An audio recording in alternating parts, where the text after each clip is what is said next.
It's for your own good, Linda. This amateur work would embarrass our family name at the Heritage Festival, my mother-in-law Margaret declared, her scissors slicing through what she thought was my grandmother's cherished quilt. I stood in her craft room, watching as she butchered the fabric with her improvements, each cut making my heart race, not from distress, but from the effort of hiding my smile. My name is Linda Parker, and at 34, I've spent the last decade perfecting the art of dealing with Margaret Wells, the self-proclaimed queen of the local quilting society. She'd never forgiven me for stealing her precious son David away from the wealthy socialite she handpicked for him. The fact that David and I fell in love while restoring vintage motorcycles, another hobby she deemed unsuitable for a Wells, only added fuel to her disapproval. The festival judges expect perfection, Margaret continued, her perfectly manicured nails tracing over the quilt's surface. These primitive stitches would never win. Really, Linda, if your grandmother was any good at quilting, why didn't she ever enter competitions? I bit my tongue, remembering Grandma Rose's words. Sometimes, sweetheart, the best victory is the one only you know about. My grandmother had been my rock, raising me after my parents' accident when I was 12. She taught me everything: cooking, gardening, and most importantly, the art of quilting. But not just any quilting. Rose Mitchell had a secret technique, one passed down through generations of women in our family. You're right, Margaret, I said softly, watching her pause mid-cut, clearly surprised by my easy agreement. Grandma never did enter any competitions. What I didn't mention was that Rose Mitchell's quilts were actually highly sought after by collectors who recognized her unique signature pattern. A subtle, almost invisible variation in the stitching that made her quilts not just beautiful, but valuable pieces of folk art. Only a handful of her quilts existed, and fewer still had her special pattern. Margaret's eyes narrowed at my compliance. She was used to our subtle battles, my quiet resistance to her attempts to improve everything about me. Well, she said, clearly thrown off balance, I'm glad you're finally seeing reason. This pattern is outdated, the stitching is uneven, and honestly, the color choices are questionable at best. I nodded, picking up a piece of the fabric she'd discarded. The quilt she was destroying was actually a clever replica I'd made specifically for this moment. After years of Margaret's not-so-subtle hints about fixing my grandmother's work, I prepared for the inevitable. The real heirloom was safely stored in a climate-controlled unit across town, along with Grandma's other precious pieces. The Heritage Festival is in 3 days, Margaret announced, pulling out her own expensive fabrics. I'll rework this into something presentable. The Wells family has won the quilting competition for the past 5 years, and I won't let that streak end because of inferior materials. I watched as she began laying out her design, all sharp angles and modern patterns, nothing like the intricate flowing designs my grandmother had created. Margaret's quilts were technically perfect, machine precise, and utterly soulless. She'd never understood that quilting wasn't just about perfect stitches. It was about telling a story through fabric and thread. Would you like help? I offered, knowing her answer before she spoke. Oh no, dear, she said with false sweetness. Why don't you focus on the bake sale instead? Simple things are more your speed. I left her craft room, my phone buzzing with a text from David. Mom's still improving things. My husband knew all about his mother's attempts to remake me into her idea of a proper Wells wife. He'd offered to intervene countless times, but I'd always declined. Some battles were worth fighting quietly.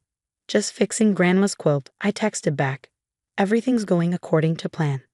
Later that evening, as Margaret proudly showed off her progress to David and his father George, I slipped away to my craft room. Hidden behind panels of fabric samples and sewing supplies was a small safe. Inside lay my real entry for the Heritage Festival, a quilt I'd spent the past year creating, incorporating every technique my grandmother had taught me. The pattern seemed simple at first glance, a traditional tree of life design rendered in subtle shades of blue, green, and gold. But within the pattern, visible only to those who knew where to look, was Rose Mitchell's signature technique. Each stitch told a story, creating a secondary pattern that emerged only when the light hit it just right. It was more than a quilt. It was a piece of my history, my grandmother's legacy woven into every careful stitch. My phone buzzed again, this time with a message from Susan, the Heritage Festival's head judge. Everything set for Friday. Your grandmother would be proud. I smiled, remembering the last conversation I'd had with Grandma Rose before she passed away 2 years ago. She'd made me promise to keep our family's quilting tradition alive, but to do it my way. Patience and precision, dear, she'd said, her hands shaking but still able to demonstrate the special stitch one last time. Those who know will know. Margaret's voice carried down the hallway, discussing her plans to display her improved version of my family quilt. It'll be a surprise for everyone, she declared. No one will expect such a modern take on a traditional pattern. Linda will thank me when we win. I closed my safe quietly, touching the simple gold locket I always wore, the one containing a small piece of my grandmother's first quilt. Oh, Margaret, I whispered to myself, you have no idea how right you are about the surprises in store at the festival. The next 2 days passed in a blur of preparation. Margaret worked feverishly on her improvement project, completely transforming what she thought was my family heirloom into something unrecognizable. I kept myself busy helping with festival preparations, setting up display areas, and carefully avoiding any mention of quilts or competitions. The evening before the festival, as I carefully packed my real entry away, David came into our room. Mom's finally finished, he said, running a hand through his hair, a nervous habit he'd had since childhood.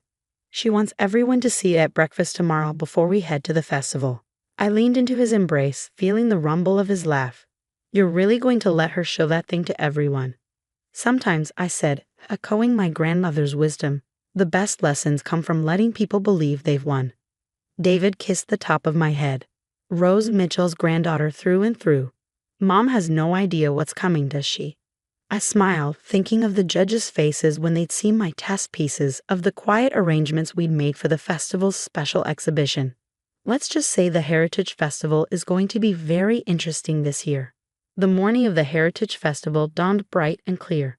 I sat at Margaret's immaculate dining room table, watching her unveil her masterpiece to the family. The quilt she created from the remnants of my decoy was exactly what I'd expected, technically perfect and completely devoid of character.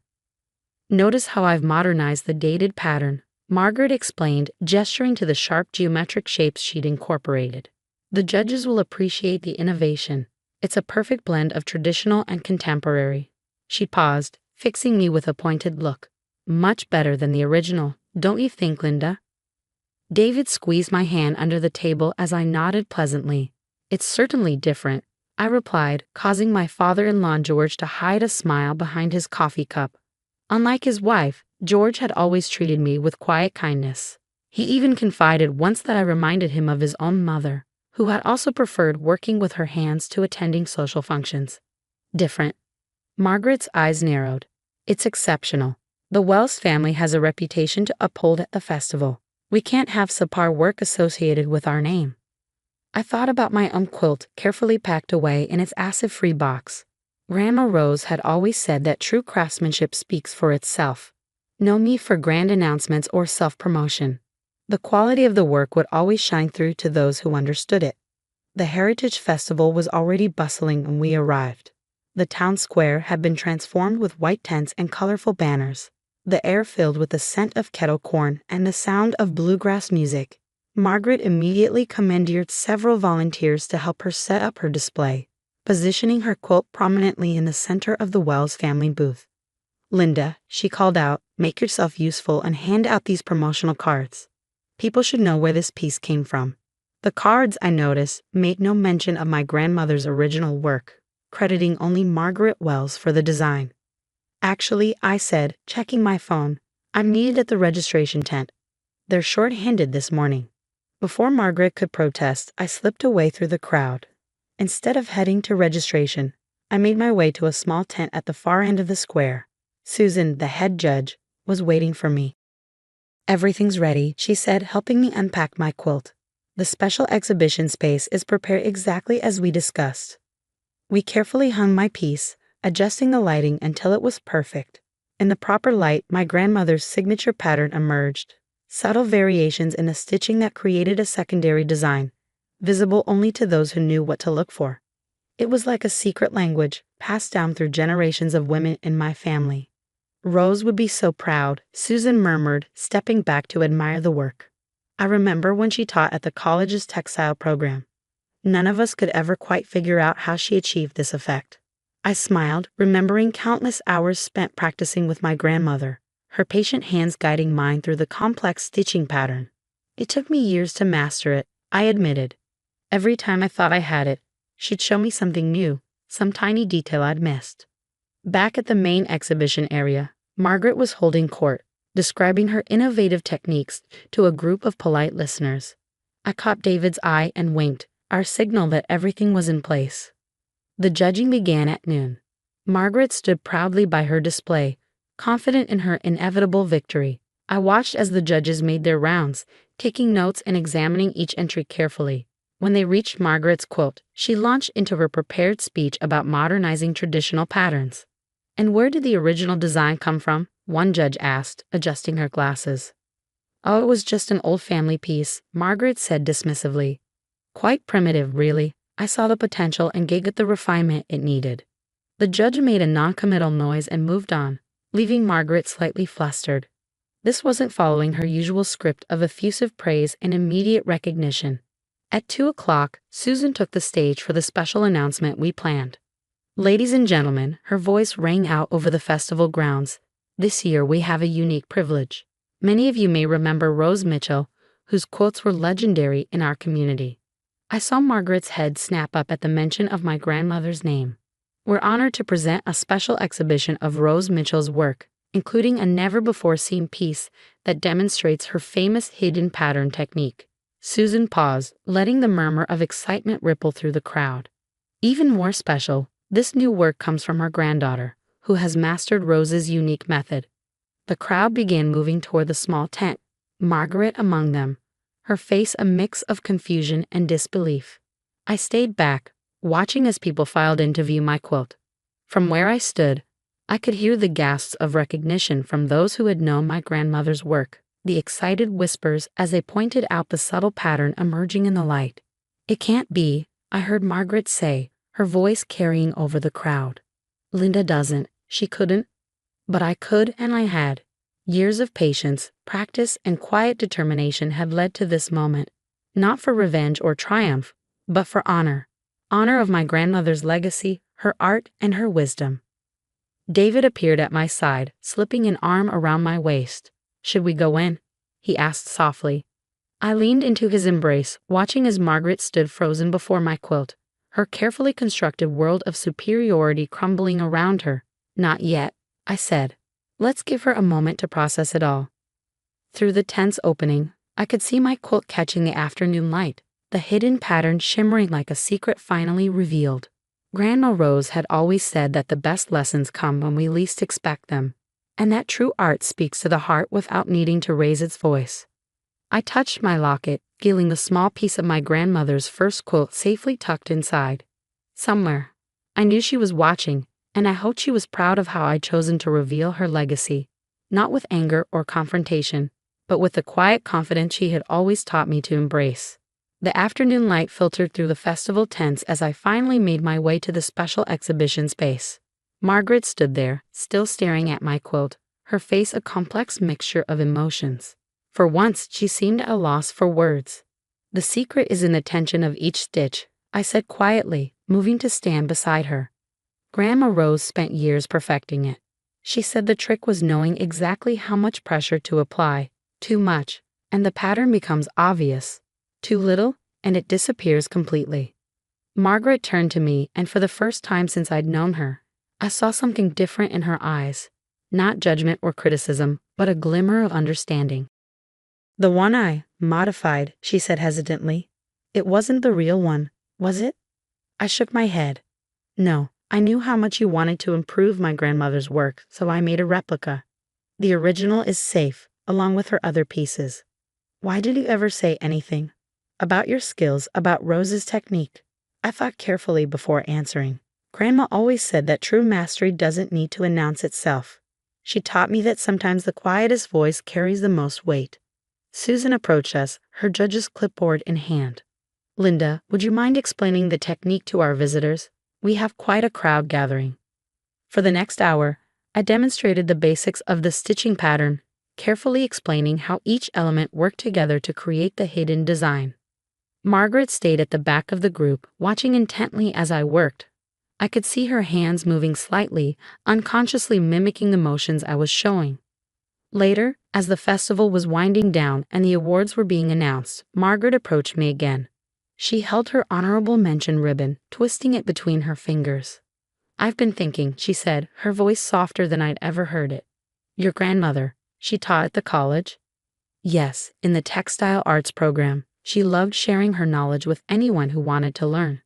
Margaret was quiet for a moment. Do you teach?" The question caught me off guard. "Sometimes. Small groups usually, people who are interested in traditional techniques." "Would you consider?" She paused, seeming to struggle with the words. "Would you consider teaching me? The real way, I mean, not just the surface level stuff I've been doing." I studied my mother-in-law's face, seeing past the perfect makeup and carefully maintained exterior to something vulnerable underneath. "It's not easy," I warned. "It takes patience, practice, and a willingness to make mistakes." "I know," she said quietly, "but I think it's time I learned." David found us sitting together at my demonstration table, where I was showing Margaret the basic framework of my grandmother's technique. He raised his eyebrows in surprise but smiled warmly. "Mom," he said, "they're asking for all the winners to gather for photos." Margaret looked at her honorable mention ribbon, then at my best in show award. "You go ahead, Linda. You earned it." "Actually," I said, standing up, "why don't you come with me? We can talk more about those lessons afterward." As we walked together toward the photography area, I touched the locket at my neck, thinking of Grandma Rose. She'd always insisted that the true value of any skill lay not in keeping it to yourself, but in sharing it with others, even those who might have once dismissed it. The festival ended as the sun was setting, casting long shadows across the town square. As we packed up our quilts and displays, Margaret helped me carefully fold my winning piece. "You know," she said, smoothing the fabric with unexpected gentleness, "I always wondered why Rose Mitchell never entered competitions. Now I understand. She didn't need to prove anything to anyone."